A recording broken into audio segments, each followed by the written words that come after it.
Hello and welcome to part 3 of this ec3 lecture on applications of fiscal and monetary policy. So now we're going to go back away from the particular case of Sierra Leone and look again at some macroeconomic theory and how we can apply different models to different situations to do policy analysis.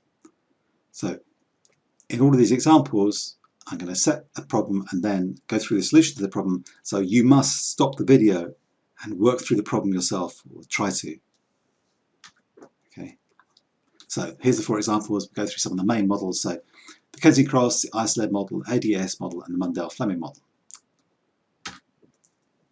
So the examples are meant to give you some practice with the main models, show you how you can use the models to explore different policy options, especially if you're doing that second essay. They're not tied particularly to the Sierra Leone example. If you're doing it for your coursework or indeed in a dissertation or later on in your life, as well as just showing like this is the pure theory, you should bring in some other factors such as those in the commentaries. Say, okay, in this particular situation, is it going to be easy for the government to increase the money supply or increase domestic revenue or to curtail interest rates because of the political things and the economic things going on in that country? Okay, so let's have a look at these then. So number 1, got a middle income country, and in the middle income country we say, okay, we're going to increase spending by 240 million. And that sort of thing, that might come up in the budget speech of the government. So this year the government projects an increase in government spending 240 million. And they might say, be paying lecturers more money, or doubling the size of the army, or increasing the spending on nurses, or building roads, or building a capital city or something. So they're spending money. So use the closed economy Kenzie-Cross to show what you expect to happen to national income. If the marginal propensity to consume is this, what's the size of the predicted effect? And then what assumptions is this resting on? So at this point, what you must do with no pause, press pause now. Try and answer these questions. Do not just carry on and listen to me droning on. You've got to think about it yourself, so make sure you paused it. I hope you're now coming back after a long break. And we're going to gradually fade away from this pause. Okay, so I hope you had to think about that. Now let's have a look at what you might get as a solution. So here's your Kenzie-Cross. Start with this situation. So you've got this line of 45 degrees where expenditure income equals where actual expenditure equals actual income, where you must be. And here's planned expenditure. And you can only be the equilibrium where the planned expenditure is equal to the actual expenditure, which is equal to output at this point here. And the planned expenditure comes from households, comes from investment, and it comes from government spending. Remember, we're back to closed economy for the moment, going to an open economy later. So what happens then when the government says, hey, we're going to spend some more money, is that hits this G. G goes up. So because G goes up, planned expenditure goes up by this. So delta, remember, delta means a change in. So a change in government spending, so here's an increase. So at every point, at every level of income, planning and spending goes up by that amount. So the equilibrium moves from here to here. So we can see what you expect to have is the equilibrium outputs, and income goes up from Y0 to Y1. So the change in government spending gives you this change in output. That's what you'd expect. Oops, I seem to have gone the wrong way. There we go. So initially government spending is that, rises by that much to G1. Planned expenditure rises from E0 to E1, and income rises from Y0 to Y1. So that's what we'd expect. Now the next part was saying, how much would you expect if the propensity to spend is 0.7? So if the propensity to spend is 0.7, which means that every extra unit of income people get in that country, they spend on average, they consume 0.7, so 70% of it. So here's the formula for the multiplier. 1 divided by 1 minus C, so 1 divided by 1 minus 0.7 is 1 divided by 0.3, which is 3.33333 recurring. So to find this is for the government spending multiplier, so to find how much output would increase, you multiply the government spending increase by this 3.33. So 3.33333 times the government spending increase, 240. This times this gives you 780 million. So we'd expect an increase, total increase in output of 780 million from that initial increase of 240 billion. So the government stimulated the rise in demand that's quite large. Okay, now C is the crucial part, saying what are the main assumptions lying behind this? Because the assumptions might be unrealistic, meaning that this prediction is a bit dodgy. So main assumptions are the interest rate stays the same. We know that probably wouldn't really happen. And the price level doesn't change. Again, that probably wouldn't really happen. And there's no trade. And as we've seen with Sierra Leone, there's a lot of trade, and unfortunately most in the wrong direction, quite unbalanced. So all of these assumptions are wrong because we've seen in the data that the interest rate, price level and trade are all there and all changing. So it's a starting point. You're going to get a boost to output, but probably not exactly that because of these assumptions being wrong. Okay, example 2. Ruling party candidates switch across to East Africa now in the Kenyan election. Now here we're looking at like a speech that you might find, like I did on Sierra Leone, online, saying, hey, these guys, it's often a tactic. Those people in that party, after that election, they're making nice noises now, but after the election, they're going to hit you guys with 2 billion shillings tax rise. So you elect those guys again, after that election, the smiles are coming off, taxes are going up, you guys will pay. Okay, what's the expected effects on national income with the closed economy Keynesian cross? Again, if they say 20%, so if they save 20% of marginal income, what's the effect on national income and tax rise? And then move on to the next model, ISLM. What do you expect to happen from that policy? As before, now you will pause.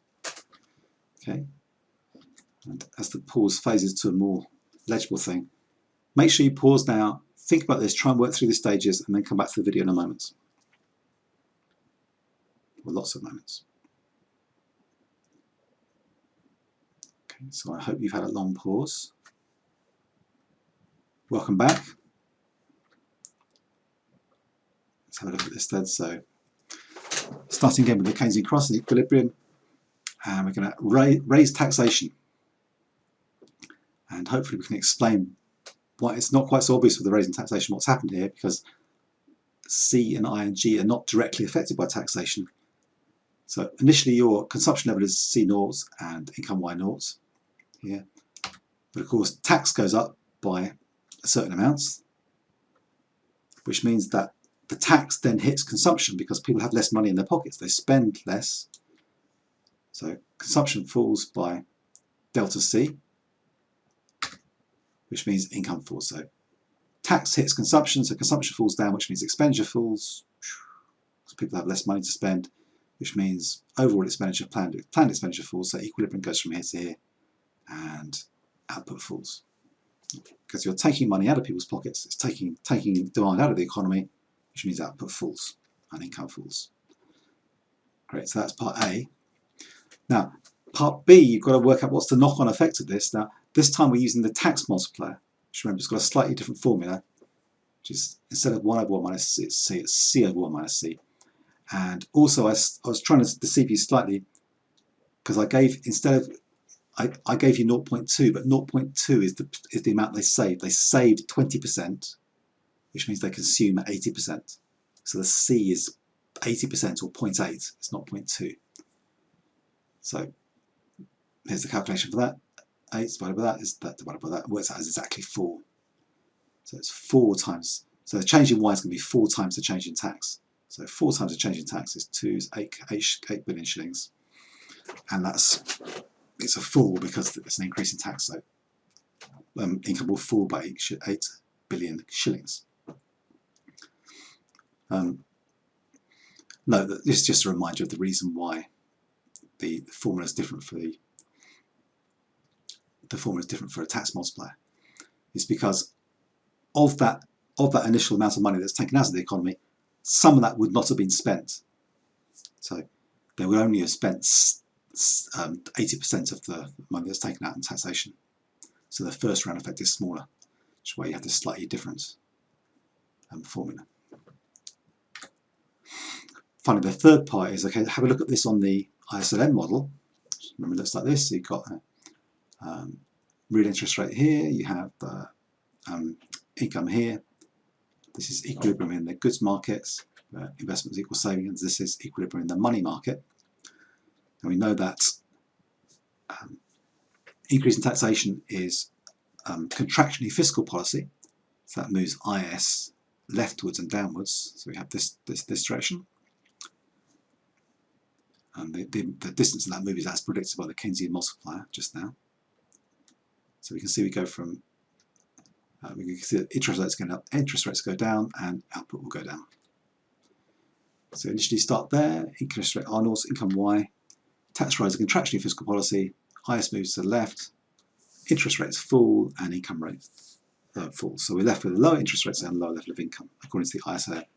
So it's adding something to it which the Keynesian cross model misses this. It misses the effects of what happens with interest rates. Because this, remember, if you want to go into a bit more detail, which might be nice, but I can't seem to get to draw anything. Let's try this thing.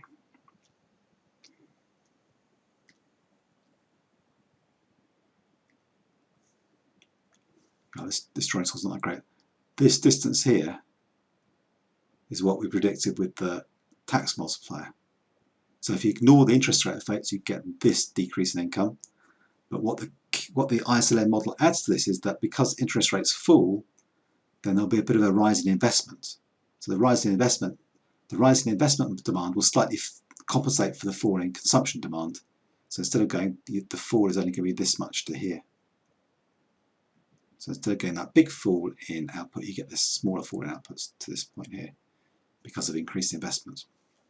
So a slightly more complete picture with the ISLM model, but it's still, of course, missing something, which is changing prices. And we're missing the exports, the external side as well. Okay, let's see if we can stop. Let's get to the next page now. Okay. Yeah, so that's just some, I've got to explain all that on the next slide. So lower rates of interest means that there's more interest, more investment demand, which replaces some of the lost consumption.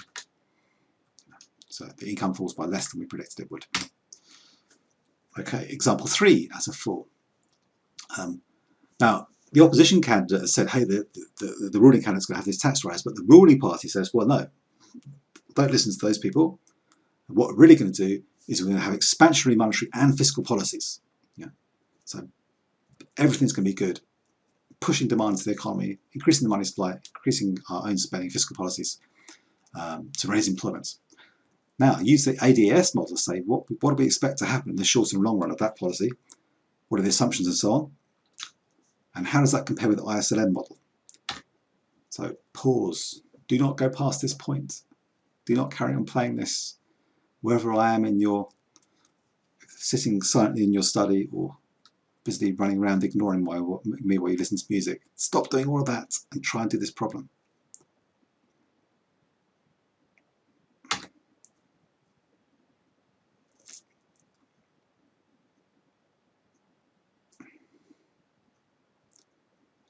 Okay, I'm trying to stay here as still as Drax without being seen. But now it's time to go on to the solutions. This part. So here we are in the ADAS model. So you've got the long run aggregate demand, you've got long run aggregate supply, the short run aggregate supply, and the aggregate demand curve. So initially we're going to say here's the long run equilibrium. So price level is P naught, outputs and income is at Y naught. So what's going to happen is that expansionary fiscal monetary policy, all this stuff is pushing up demand. So everything the government's announced then is pushing up aggregate demand. So as aggregate demand goes up, price level gets pushed up, firms produce more as the price level goes up. And remember, there's a why. Why would they do that? And well, the previous question is, can you understand why logically they shouldn't do that? But in actual fact, they do. There's different arguments to explain why they do. So we must revise those. So output and employment increase. So the voters are getting a bit of a boost. They're getting more jobs, getting more output to enjoy. But there's a bit of inflation because the price level gets pushed up. That's the short run effect. In the long run, people start to realize, hey, wait a minute. The price level's gone up here. So sticky wages, sticky prices can adjust, and aggregate supply then adjusts back, reduces, and inflation goes up further. So you end up at position C when you're back at the initial level of output. So there's no change to long run output, and you just have higher inflation. So in the short run, you're going to get a bit of inflation and a boost to output and jobs. In the longer run, no change to output, no change to jobs, no change to income, just inflation, according to this model. So, what are the assumptions? The main assumptions include, well, we're still assuming that there's no external sector, no trade, which is clearly unrealistic. We're assuming that in the long run, wages and prices adjust, and that there may be things which make it hard for them to adjust, make them slow to adjust, but we're assuming they do adjust. And we're also assuming, critically in this, that there's no more policy intervention. All these models really assume that, okay, either an external event happens or a policy happens, and then things just stay stable and the adjustments occur, just that the market adjusts itself without the government having follow-on policies. What are the comparisons of this? We could have used ISLM instead. The strength shows the effects of inflation and the likely long-term outcomes. The advantage of ISLM is that it shows the interest rate situation, and as well as showing the interest rate effects, it shows you the difference between what you expect with a monetary effect and a fiscal policy effect. It brings the interest rates in. Of course, the interest rate gives you that crucial link to capital flows and exchange rates, which is why it leads you on to the Mundell-Fleming model, which gives you more of a clue to what happens when you bring the external sector in. So there's some advantages about it, which means basically you tend to use both because you want to know about inflation as well and long-term outcomes. So it's good to use both of the models. Okay, finally we get to macro model analysis example 4. And what we're going to do is repeat the analysis of number 2, looking at the Kenyan situation to analyse that.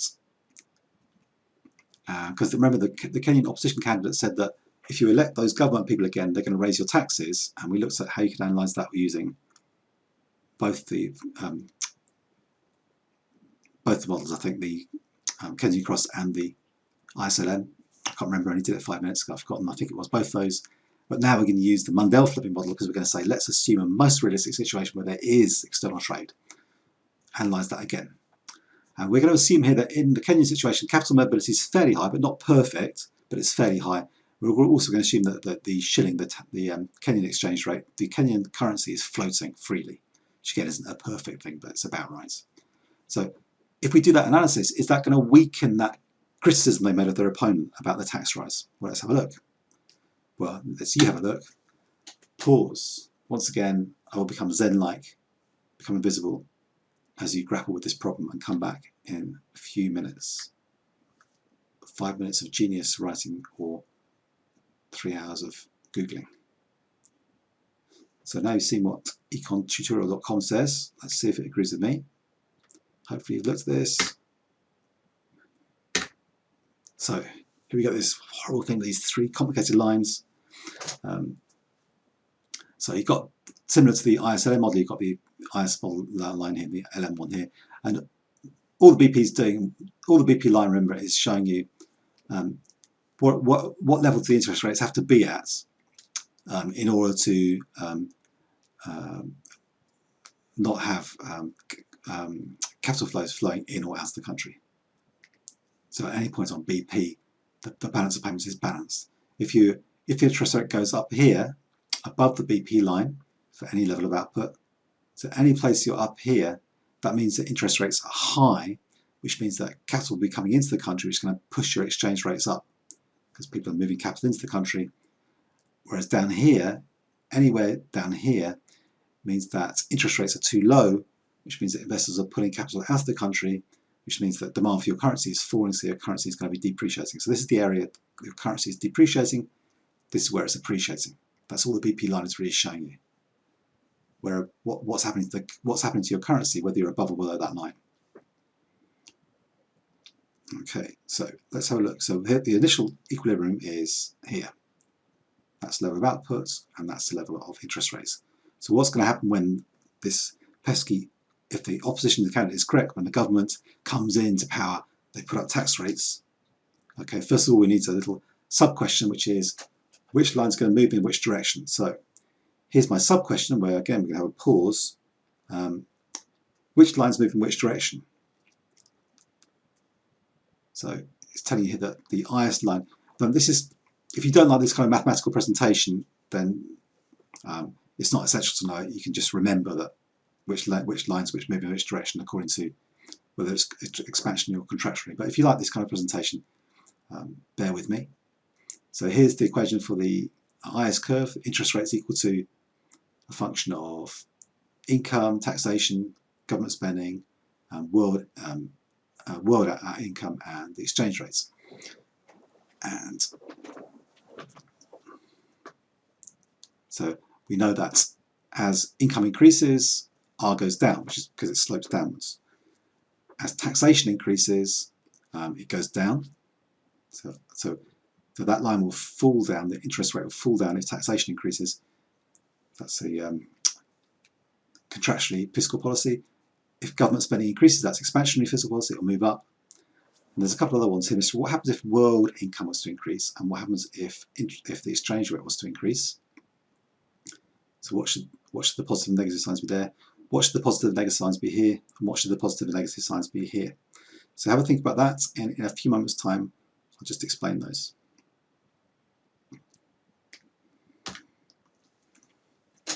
Have a think. Okay, so welcome back. Here's what you should have got. I'm going to explain these reasonably quickly because I've realised we've got to 20 minutes and I want to keep these not too long. Here, as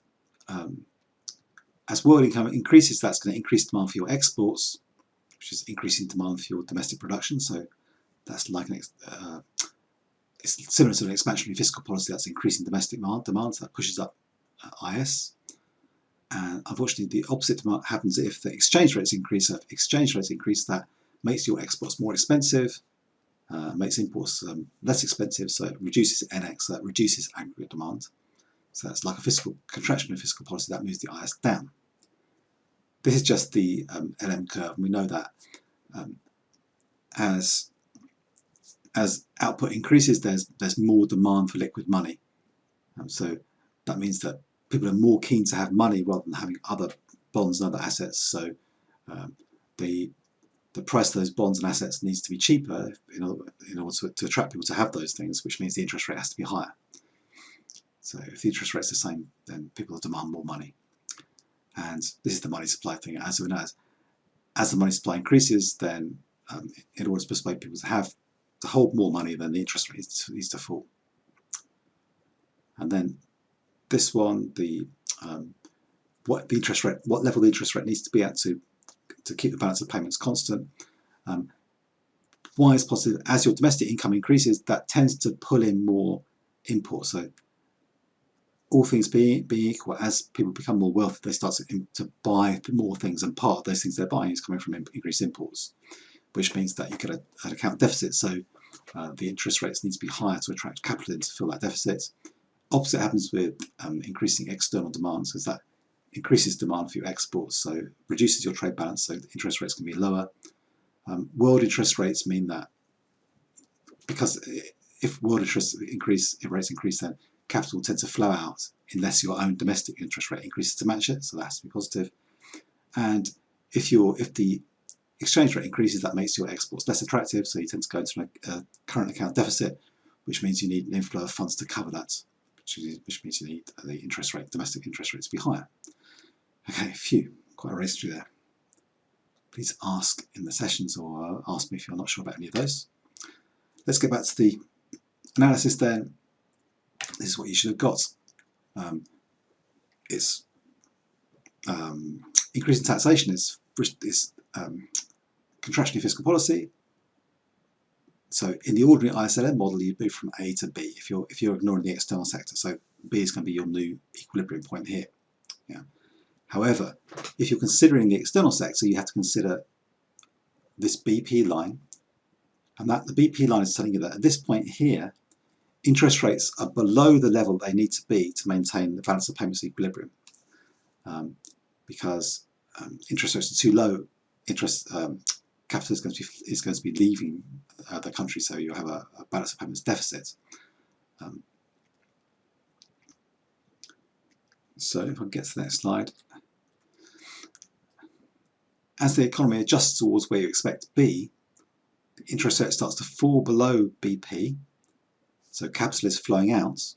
Now, because Kenya's got a fixed exchange rate, this means that the exchange rate can fall because capital is falling out. There's less demand for your domestic currency, more demand for foreign currency, which means the exchange rate goes against your country. Your currency starts to become cheaper. Now, what happens when your currency becomes cheaper? Hopefully the next slide will tell us.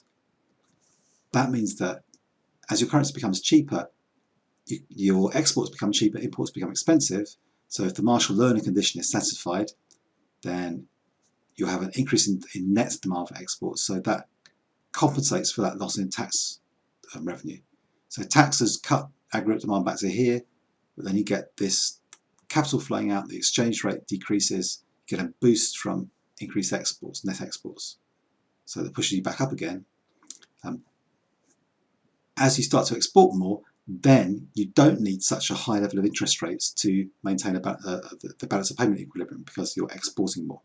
So BP starts to come down, so you need to have interest rates at a less high level. And at some point, they meet in the middle at the new equilibrium C.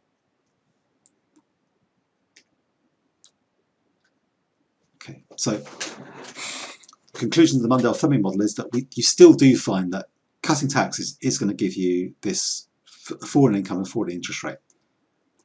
But we also find there's going to be a rise in net exports and a fall in the exchange rate. So the fall in income is lower than predicted by ISLM. So previously we would have predicted this big fall in income down to here to B, but we only get a fall as far as C. So instead of going down to this level, we go down to this level. So by taking into account the external effects, we find that the effect is not quite dramatic. So it weakens the ruling party's candidate because you get a balance between payment improvement and not such a big fall in output. So it weakens that criticism of the ruling party candidate.